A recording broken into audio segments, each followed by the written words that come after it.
Hello everyone. For our second presentation, I'll be focusing on Enzo Ferrari. So why did I pick Ferrari? They've always fascinated me with the fan base, how big they are, how passionate they are.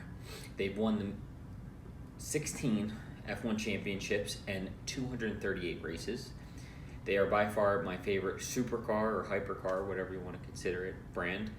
And more than anything, I just wanted to know more about Enzo Ferrari. I know very little about him, so I wanted to look into it, and that's why I picked Ferrari.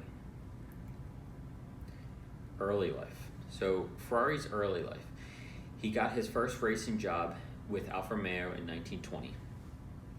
He met him while with that team. He met a man named Francesco Baracca.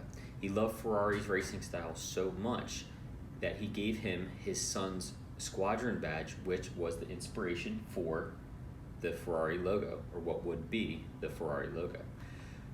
In 1929, he started his own company, Scuderia Ferrari, and in the first year, he submitted a 50-driver car lineup.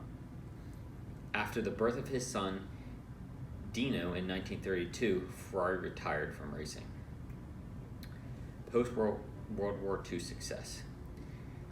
Ferrari entered his first production Ferrari, the 125S, into the Grand Prix in Monaco.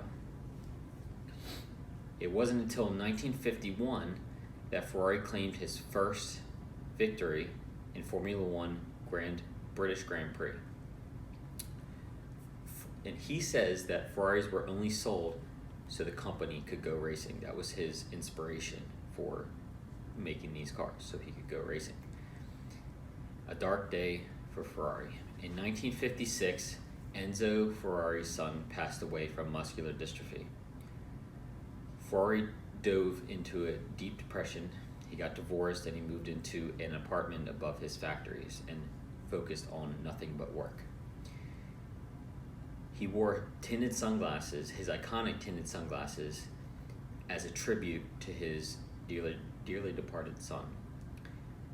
Also in tribute for his son, Ferrari Dino was released in 1957 to honor his son, and it actually included a V6 engine designed by Dino himself. Ford versus Ferrari. So I think a lot of us know about this. I saw this movie. I think it was great, and it actually made me want to dive deeper into Ferrari's history. So Ferrari was in such financial distress in the 60s that Ford actually offered to buy Ferrari for $18 million. Enzo declined that offer in 1963. However, in 1965, he allowed Fiat to buy a stake in the company. And in 1988, Fiat owned 90% of Ferrari. Enzo's legacy. Even with Fiat takeover of Ferrari, Enzo remained president until 1977. He retained control of Ferrari's racing team until he died in 1988. Ironically enough, the first F1 race after Ferrari's death during a dominant McLaren F1 season, Scuderia Ferrari's F1 team placed first and second in the iconic Italian Grand Prix as a tribute to Enzo himself. Like he said, all he wanted to do was race, which leads to this quote that I found. He says, Enzo Ferrari says, "I have, in fact, no interest outside of racing. The only reason why he made the Ferraris and sold the Ferraris is so that he could go racing."